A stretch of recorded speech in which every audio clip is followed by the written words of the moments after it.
leftover is. Don't just laugh. Tell me what a leftover is. Oh, the turkey after Thanksgiving. That's one leftover, isn't it? So what's a leftover? Yeah, maybe it's something you had yesterday. You didn't quite finish it, so you stick it in a Tupperware bowl, you put it in the refrigerator, and it's good to eat tomorrow or the next day, right? Let me ask you this. Are leftovers pretty good the second day? Yeah, boy, they're what is? Spaghetti. Spaghetti's a good leftover. Yeah, pizza's a pretty good leftover. Even turkey and dressing. I like good old dressing the day after, you know. And so, you know, it's almost as fun the day after to eat leftovers as it is the day you actually eat the regular meal, isn't it? Now, let me ask you this. Are leftovers as good day 3, day 4? No? You think so? You're a little weird, but... most individuals say, man, you get in that 3rd, 4th, 5th days and you're having the same thing again. You know, about the 5th day, individuals, you throw those leftovers out there and they say, leftovers again? That's the title of our lesson tonight. Okay, here's the notes. What do you think we're talking about? We're talking about taming the tongue, right? So what do you think our subject matter is? Anybody can help? What do you think the subject matter is before you get the notes? Yes, but what area? Leftovers again? Yes, folks, complaining. Okay, that's what we're going to be talking tonight, complaining. Okay, Hal, what did you going to say? They can. They sure can. Guys, let me ask you this. Did the children of Israel complain very much in the wilderness? Absolutely. Turn your Bibles to Numbers 21. Let's read verses 4 and 5. Numbers 21, verses 4 and 5.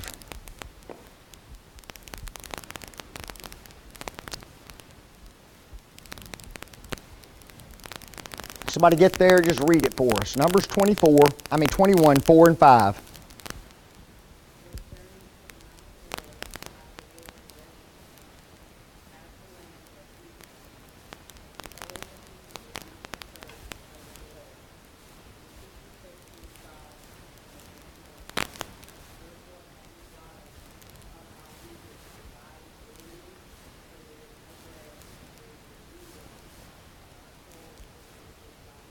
Did you hear that? There is no bread, there is no water, and our soul loatheth this what? This light bread. What are they talking about? Light bread, yes. Now remember they said, we have no what? Bread. And then they turn right around and say what? We loathe this light bread. They had bread, okay? They were just tired of eating what? The same thing. Now, folks, you said leftovers get boring after about the 4th or 5th day. Okay? It's the 3rd day for me. Okay, you set them things down the 3rd day, I don't want them nasty things. You put it right back in the refrigerator, you put it in the garbage. I don't want them. Okay? But think about eating manna 40 years. Okay? Guess what you might say? My soul loathes this light bread. Guess what they were saying? We're sick of this stuff. That's what they were saying, weren't they? And this wasn't, like I said the first time. Turn your Bibles again to Numbers 14. Just come back a little bit. Somebody read verses 20 through 23. On this occasion, the children of Israel are complaining and griping and complaining and grumbling again. And it got so bad that God threatened to destroy them, and Moses had to intervene on their behalf. Okay, he had to intercede with God. And notice what happens. And the Lord said, I have pardoned them according to thy word. You see, Moses' intervention spared their lives. Okay? As far as immediately. Now notice what he says. But as truly as I live, all the earth shall be filled with the glory of the Lord. Because all those men which have seen my glory and my miracles which I did in Egypt and in the wilderness and have tempted me now these, what does this say? 10 times. And have not hearkened to my voice, surely they shall not see the land which I swear unto the fathers, neither shall any of them that provoke me see it. Was there consequences to the grumbling and the griping? Oh yes, they didn't die immediately. God didn't just send a plague in and they immediately all die. But he does say this, all those who are a part of this grumbling, all of those who are a part of this complaining, guess what? You're not going to make it either. Now just think about that, folks. What if you had been part of that generation who could have gone over, right? You weren't part of those that were 20 years old and up at the time Mount Sinai happened. So you were one of the individuals who could go over. But at this particular point in the wilderness, you begin to gripe and complain. And now guess what God says about you? You can't go over either. Oh, you've got to be kidding. All because they what? Grumbled and complained and rebelled against God. And God numbers the times. How many did he say? 10 times. Now, notice point 2 under point C there. I have a list of the complaints and the rebellion of Israel against God. And guess how many there are? 10 of them.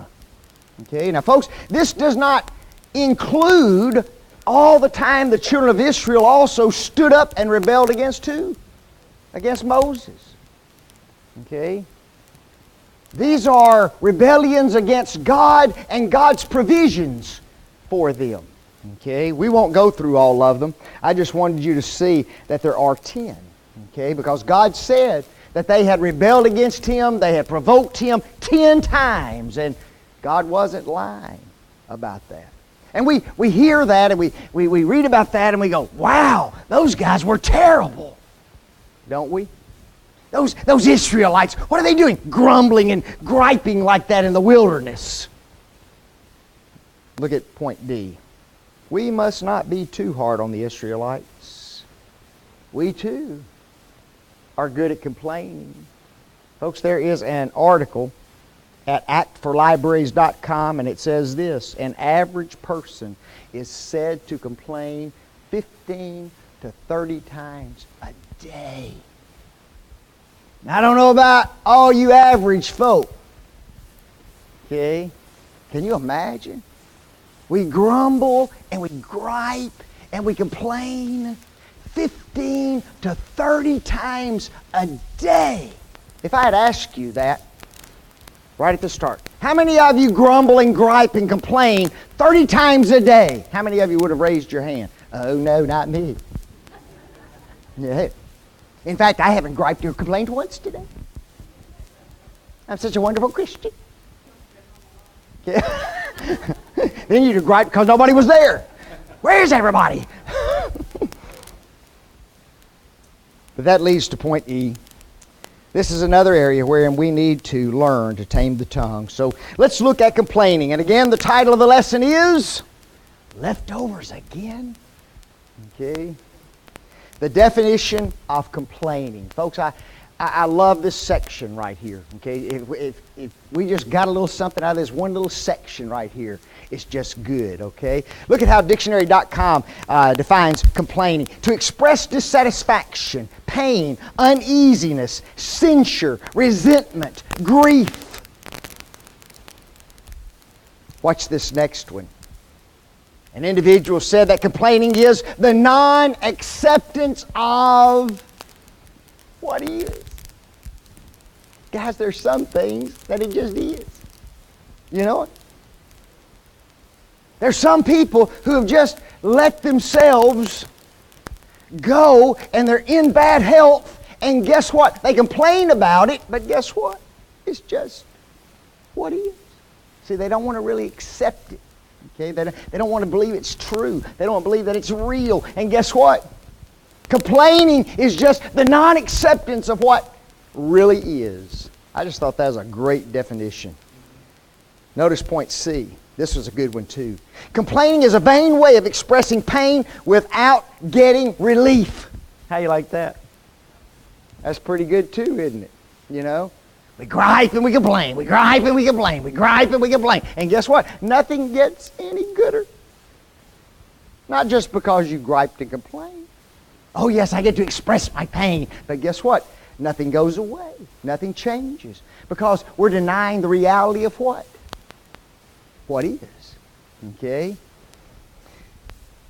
One individual divided complaining into 3 categories, folks. Okay? This is beneficial too. Notice the first category, active, effective complaining. Okay? Active, effective complaining. Okay? Notice some of the characteristics of it. These complaints are about real, serious problems.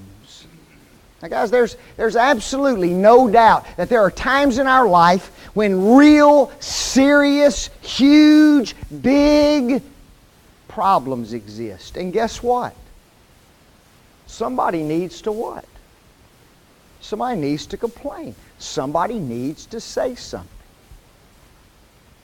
Ever since I've been here just about, okay, there's been a humongous complaint among many in this congregation. We come into this auditorium, we just freeze. We just freeze. And you got blankets. I think we counted 200 blankets the other day. Y'all supposed to lay. What's wrong with y'all? Okay, there ain't no 200 blankets in here. We don't even have 200 people in here. But there was about 10 blankets or 12 blankets in this building. And is it a problem? For some people it is. It's a problem, folks. They come in here and they about freeze to death. And you got to bring you're wearing long handles and you can't wear your nice dress clothes. You got to cover up in a blanket. Next thing you're going to have plug-ins everywhere because they can bring them electric blankets to wrap up in. Okay? But it's a problem. And the elders have been talking about it. The elders have been talking to air conditioning people about it. The air conditioning people have been out. Guess what? It's a serious complaint. Some folks are freezing in the building. Okay? We hope that we have it worked out. There's only one problem. We're moving toward winter. That means no AC. So we may not know till spring. And the elders will think, oh, we got this one licked. And then we'll have a hot spring day, turn on AC, and guess what? Oh, me. Notice Acts 6, verse 1, folks. And in those days, when the number of the disciples was multiplied, there arose a murmuring of the Grecians against the Hebrews because their women were neglected in the daily ministration.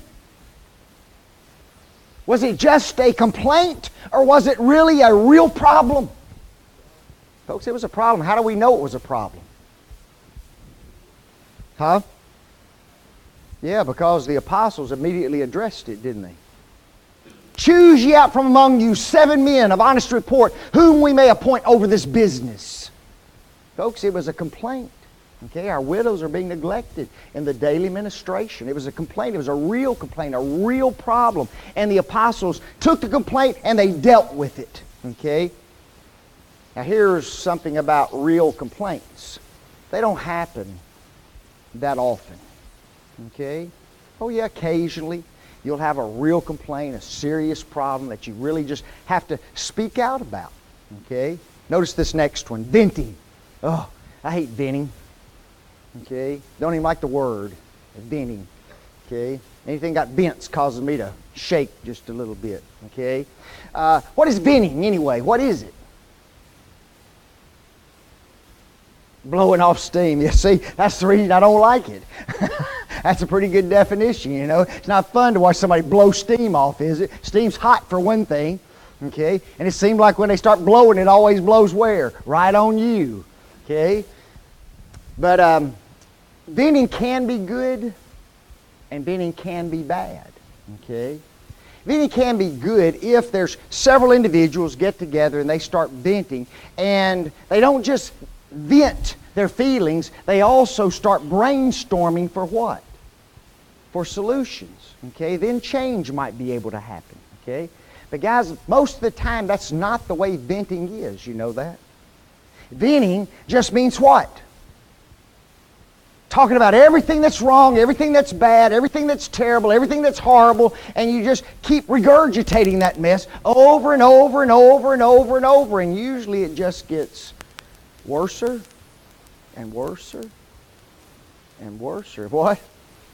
No solutions, okay? And it's just not healthy, okay? Notice oftentimes on point B, more than not, it just involves constant ranting over and over and over that only builds what? Anger, bitterness, and resentment. Okay? When I was in the children's home, there was a big debate going on at that time in counseling because a child would get angry and oftentimes they would say, he needs to vent. Okay? And so they would give him ways to do that. What are some of the ways that a child might vent? Yeah, punch a punching bag, okay? Go into your room and punch your pillow. Scream. We wouldn't like that one too much. We'd had a lot of screaming going on in the house. Break a pencil, right? Well, guess what they found? Venting is not a healthy counseling tool, folks. You are much better off to learn how to control your emotions than you are to constantly be expressing them, because it is almost like alcohol or drugs, okay? You do it one way for so long, and guess what? You break a pencil, you break a pencil, you break a pencil. Next time you go in, guess what? He broke 5 pencils, 10 pencils, a whole box of pencils. You see, it takes much, much more to bring the satisfaction as he continues to vent. Okay, you're better off to learn how to do what? Control your emotions. Okay, that's much better. And so, very, very interesting. Notice point number 3, the ineffective complaint. These complaints are about anything and everything. They are constant, hour to hour, and what's this next one? Minute to minute. Look at this quote that I found. Unhealthy complainers bellyache to anyone who crosses their path and don't pick up on people's cues that they've had their fill of negativity. Chronic complainers get sucked in victim mode, and that irritates the people around them, says Cunningham. Plus, these types love to talk but rarely listen. They'll take hours of your time telling you their problems, then they reject your help and don't take one piece of advice you give them. There you go. I've seen bunches of those. Okay? And when I do, I go the other door. Oh no. Here it comes again. I said it. Guess why? Because it isn't just women.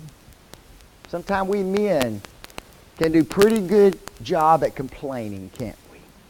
Now, I got to thinking, what are some of the things that we complain about?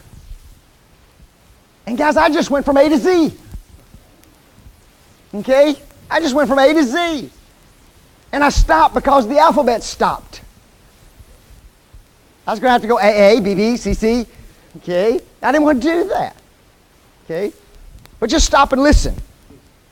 We complain about church, work, home, friends, food, accommodations, service, weather, purchases, what we have, what we don't have, traffic, TV programs, young people, people with children, old people, medical care, the computer and internet, bills, the post office and mail, coffee, clothes, our weight, our time, the government, how we slept last night.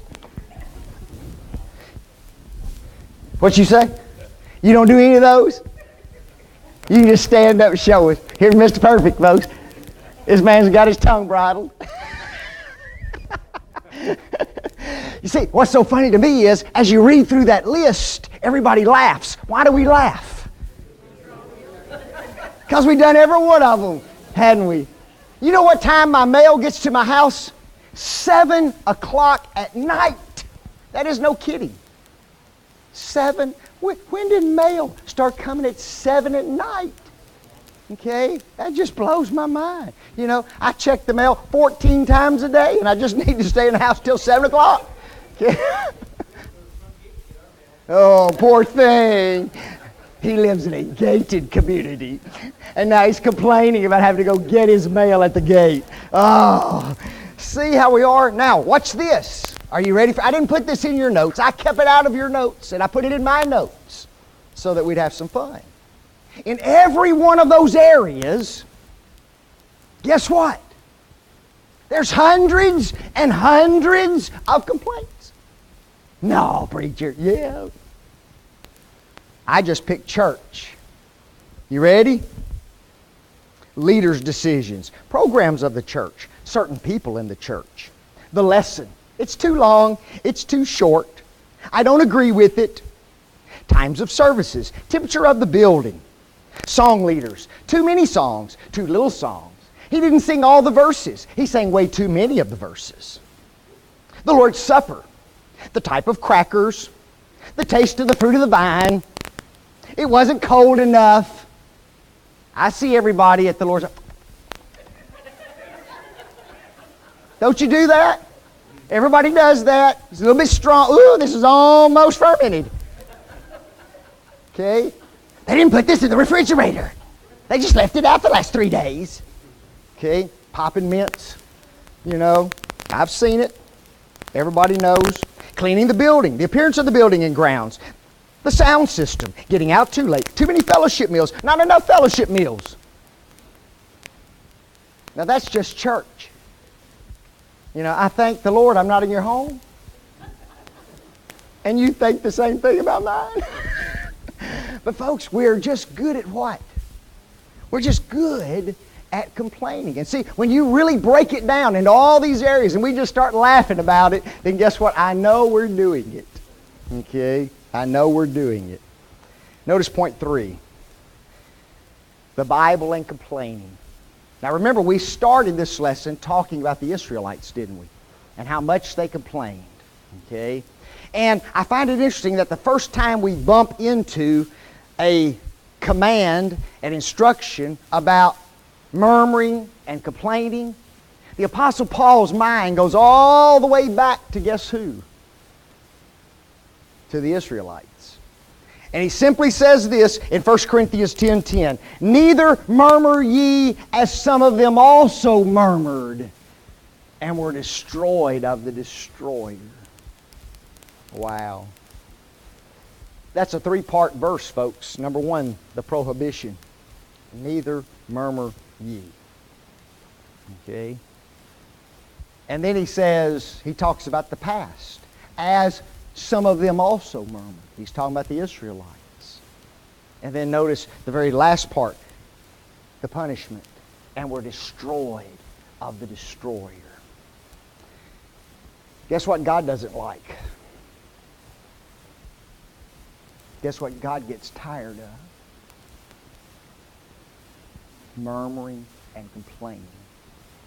We drop down to Philippians chapter 2, verse 14, and the Apostle Paul makes a very brief, quick statement. Okay? And he says this: do all things without murmuring and disputing. Wow. Does that cover everything? Covers everything. Do how many things? All things without murmuring and disputing. Now, you may wonder, what is the difference between the two? Okay, murmuring and disputing. Okay? If you look at the definitions, you'll understand. Murmurings, a grumbling. Thayer says, murmuring, muttering, watch this, a secret displeasure, what? Not openly told. Okay? You see, sometimes we just kind of hold it in, don't we? But we're still what? We're still griping on the inside. We're murmuring. You can tell that person just ain't too happy. Okay? He may not smile at you when he leaves, may not shake your hand when he leaves. He don't say a word. Okay, but he's murmuring all inside. But notice the next one, disputings, discussion, debate, deliberating, hesitation, doubting, disputing. Look at that last word, what? Arguing. You see, sometimes we just can't hold it in, can we? And we just have to what? Something's got to be said. So off we go. And we just say it. And Paul says, do all things without what? Without murmurings and without disputings. Look at 1 Peter 4:9. Use hospitality one to another. What's that last statement? Anybody know? Use hospitality one to another without grudging. Okay? I know that I'm supposed to be hospitable, right?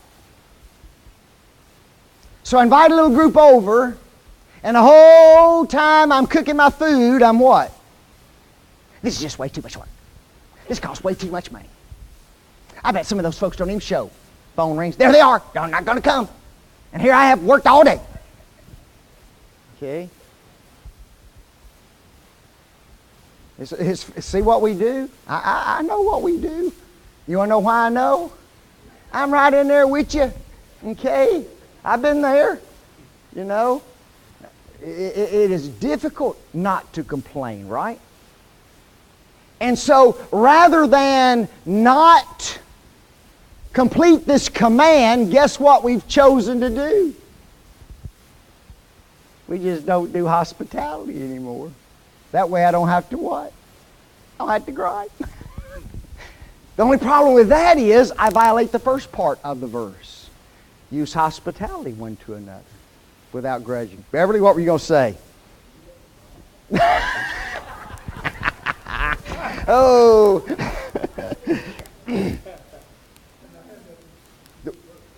You didn't.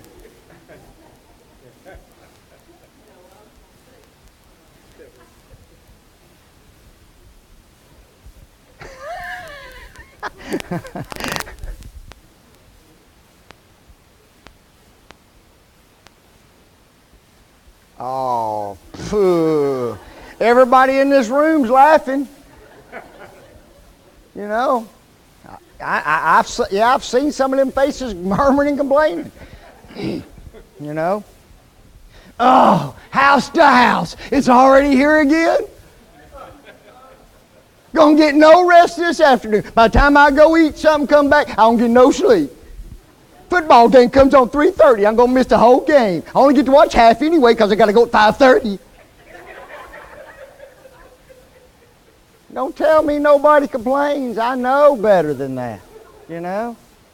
Guys, we're going to get out of here every Sunday at 12 o'clock regardless, aren't we? Because the way we have worship and Bible class. You know what I still hear? You preach too long. You going to get out of here at 12? You're just going to be here 2 hours.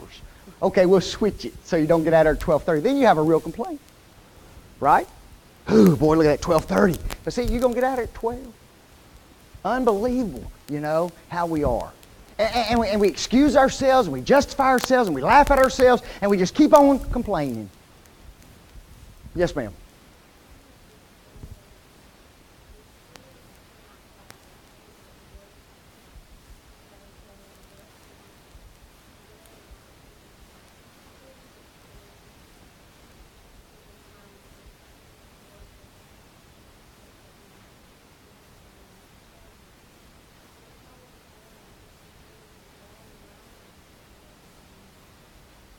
Mm-hmm.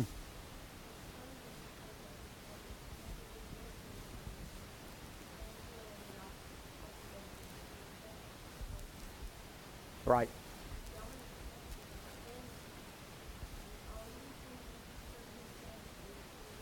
Hey. You can bring it to me.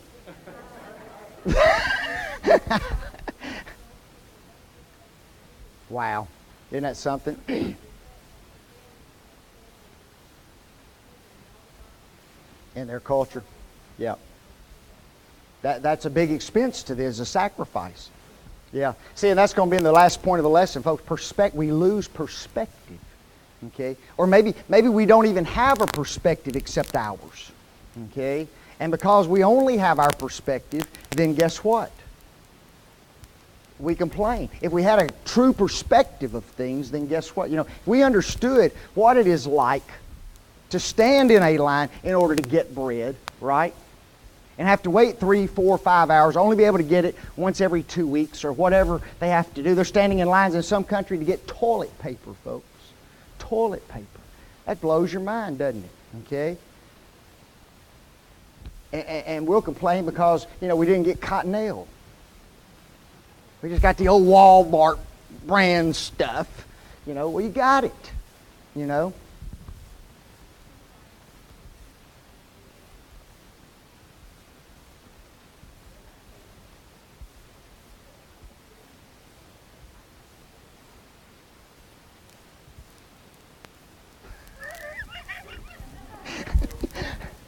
I think that's the way we all are.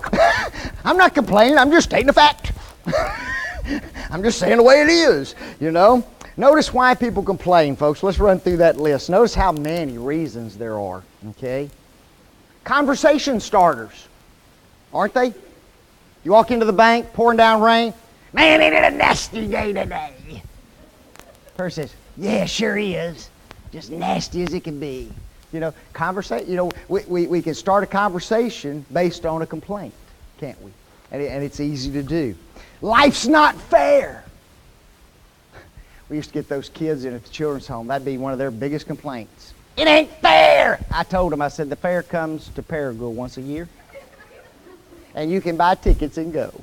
Because let me tell you something, folks. Life ain't fair to a lot of people, okay? And all of us go through periods of time when, guess what? Life's not fair, okay?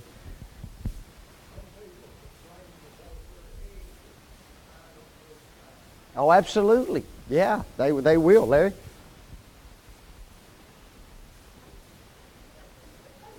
You pulling a Beverly on me? Man. Notice this next one, to control others.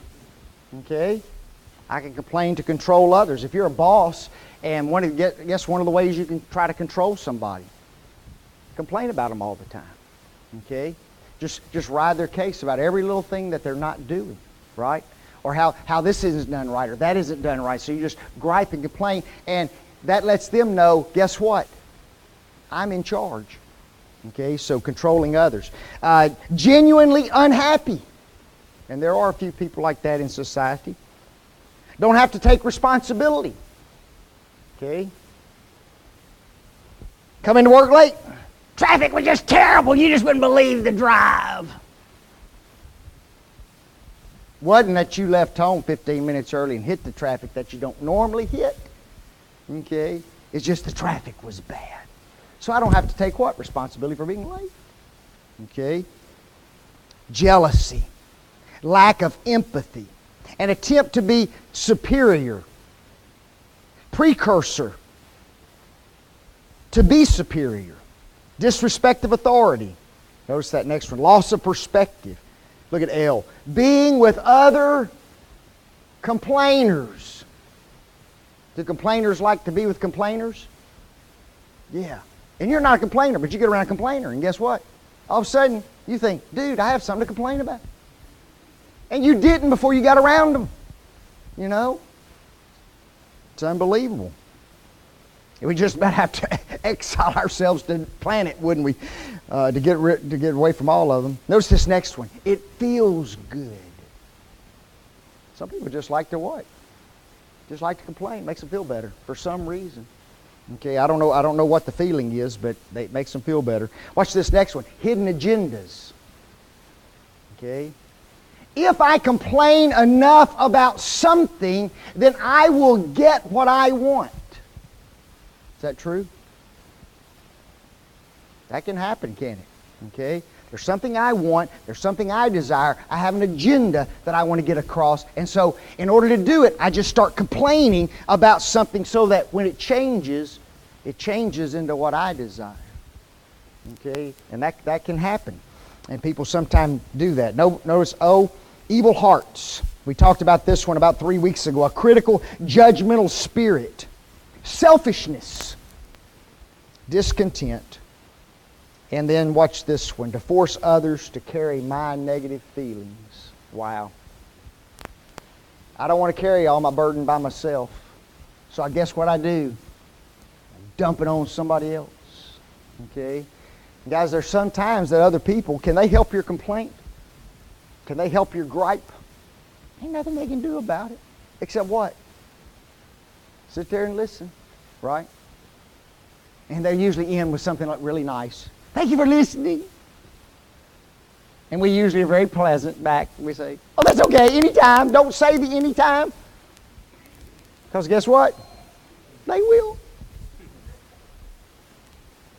Why complaining is so sad.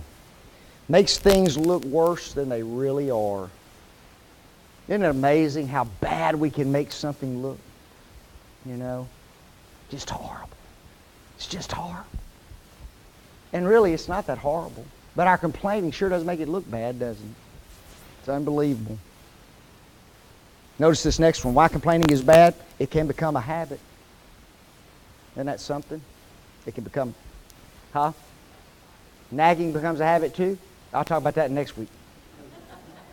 You're going to be gone, aren't you? Makes people despondent, doesn't it?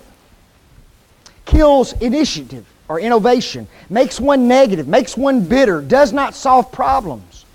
Can cause cliques and fractions and divisions. Because all the complainers, what?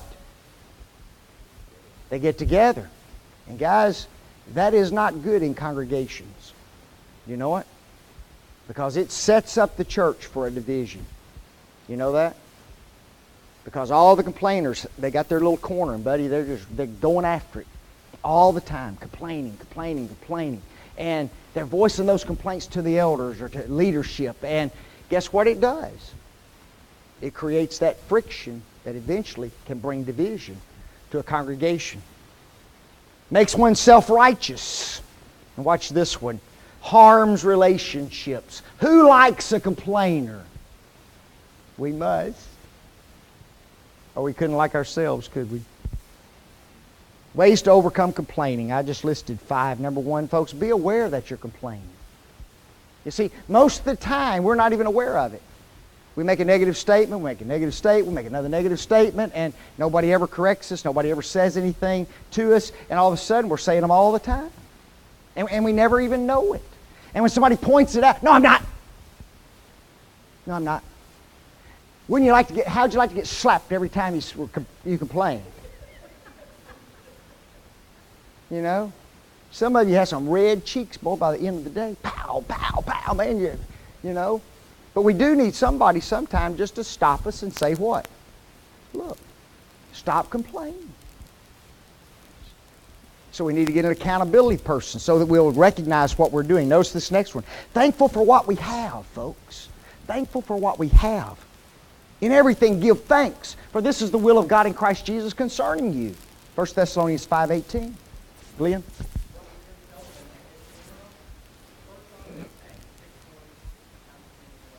It's good. It's good. Notice C. Dwell on what is right instead of what is wrong. Okay? You can always find something wrong, can't you? Always. I love this quote. Listen to how it reads. Instead of complaining that the rose bush has thorns, watch what it says. Be happy that the thorn bush has many roses. Okay? Isn't it funny how you switch it around? My old rose bush has thorns. My thorn bush has roses. Now, that's different, guys. You know that? And it's just a simply different way of looking at it. Looking at the roses instead of the thorns. Okay? Point D. Give another the same benefit of the doubt that we want given to ourselves. You know? Just give somebody the benefit of the doubt. Don't just nitpick them to death. Give them the benefit of the doubt. He's having a bad day. Whatever. And then lastly, practice patience. That is the ability to endure. Folks, the Bible calls it by many names. Patience, endurance, long-suffering, forbearance. Look at Ephesians 4:2. He says this, with all lowliness. Folks, that's a humble opinion of self. See, no self-righteousness. And meekness, the ability to submit to authority. with long suffering, forbearing one another in love. Wow. Right there are 5 traits that if we could put those in practice, guess what? We would quit being complainers as much. Okay? Notice the conclusion. All complaints are negative. All of them. Okay? That was true in Acts 6, wasn't it? Our widows are being neglected in the daily ministration. That wasn't a positive. Oh, we're so happy to hear that. It was a negative. All complaints are negative. Okay? Occasional complaints can make a positive impact on people and situations. There's no doubt about that, guys. Constant complaints make one a negative person. The person becomes a habitual complainer. This person can find something to complain about, even with regard to Jesus Christ. Did people complain about Jesus? Did they gripe about Him? Yeah. Some people could find fault with just about anybody, even the Savior. And then I remind you the last point, do all things without murmuring and complaining. Larry, what were you going to say? What do you choose people use? The squeaky wheel gets the grease. And it does. It does. Leadership, they'll fold to it every time, just to get them to shut up. You know what? Leadership sometimes just needs to say what? Go buy your own grease. Thank you. It's a good lesson.